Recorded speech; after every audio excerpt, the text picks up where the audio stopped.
What's up guys, welcome to Rogue Reviews. My name is Nolan. Today I'm going to be doing another theory video for you guys, this time on the top 4 things I want to see in Wonder Woman 2. This video will contain spoilers for the first movie, so if you haven't seen the first movie, first of all, make sure you go out and see it. And second of all, make sure to add this video to your liked videos and come back once you have seen the film. Alright, without further ado, let's get right into it.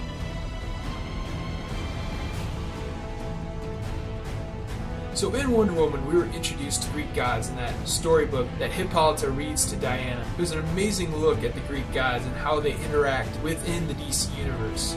We also know we will see some more of these Greek gods and the Amazons in a battle in the prologue of Justice League. We actually see some of this stuff in the trailer for Justice League itself. So in the movie, Hippolyta shows Diana that Ares has killed most of the other gods, taking him out one by one in battle. Zeus, using up all his powers, banishes Ares to the world of man and wounds him greatly. It also says that Zeus, with his dying breath, made Themyscira. This is kind of a bummer, seeing how most of the Greek gods have kind of been wiped out by the time Wonder Woman comes around, and with her killing Ares at the end of the first film.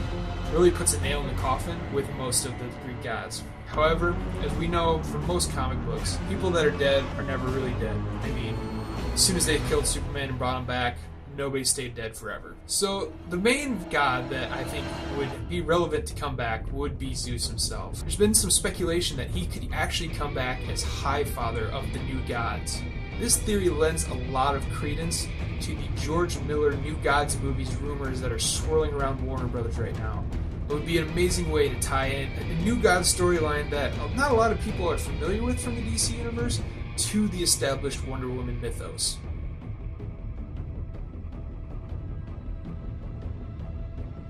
The first Wonder Woman had a lot of stuff that it had to set up. It had to set up the mythology of the Amazons, the Greek gods, and Themyscira itself, while also showing us Diana's hero's journey throughout the movie to become the hero she would eventually become in the DC universe. Now that that's all out of the way, I would like to point out that one of the weaknesses of the first movie was the villains themselves. Dr. Poison wasn't great, General Ludendorff was alright, and they kind of did a bait and switch at the end with Ares that, while effective, I thought, for the movie, really diminished the impact that Ares could have had in this universe. DC always has an edge on villains versus other comic book properties and develops them more than, say, Marvel. Marvel uses their villains just as a plot device to boost the hero's journey, which is something that Wonder Woman actually kind of copied. But now that we know what Wonder Woman's hero's journey looks like, and she's become the hero that we all know from the comic books, it would be awesome if they would give more time to villain motivations in the second movie to build up a very big bad for Diana to face. This would give the villain way more motivation, and Diana as well, and lead to a more climactic battle where we actually care about what's going on. Now for my pick for villain, I would like to see what they can do with Cheetah. She's kind of a campy villain from the comic books, but it would be a good power matchup against Wonder Woman. And she also has an archaeological background that could bring an Indiana Jones vibe to the villain that would do well with the history aspect of Wonder Woman and how old she is.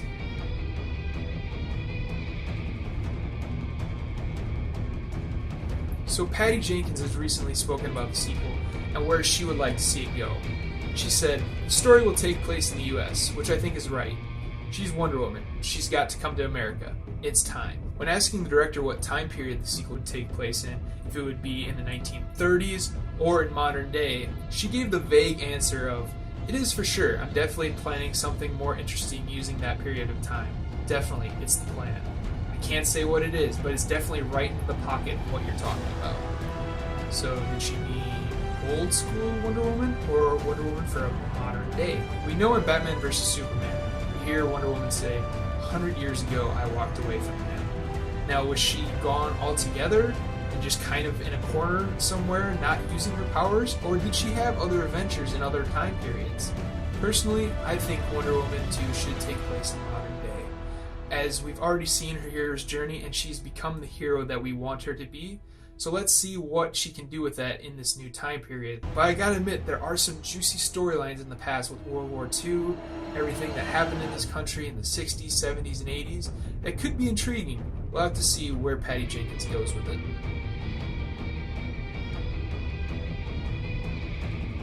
Will there be a sequel? And if so, would you direct it? I would love to. We want to, and so hopefully so. Yeah. Okay, but nothing confirmed yet. Nothing official. So Patty Jenkins was the key that made Wonder Woman work. I thought the directing of this movie was outstanding. She did a fantastic job, and she needs to come back. Most comic book directors, when they get signed onto these big franchises, sign multi-film deals, guaranteeing they will come back for any sequels that are guaranteed to happen.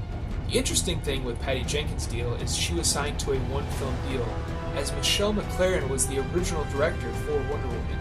She exited the film citing creative differences, so Patty Jenkins was brought on very late in the game, and Warner Brothers most likely just gave her a one-year deal because of that. Since she was only signed to a one-year deal, she has all the power in the contract negotiations for her to come back, and I highly suspect that Warner Brothers, seeing how Wonder Woman is doing in theaters right now, will bring her back. I think she's vital for Wonder Woman 2. There's one exception to this point that I could see happening. It's a video I'll do later, but it involves Patty Jenkins staying in the DC universe, but her not directing Wonder Woman 2.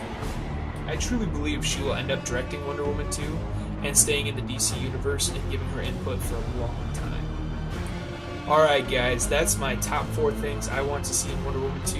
What do you guys want to see in the sequel? Where do you guys think it will take place? Comment below and give me your guys' thoughts. As always, make sure you subscribe to Rogue Reviews for more awesome content, and I will see you guys next time.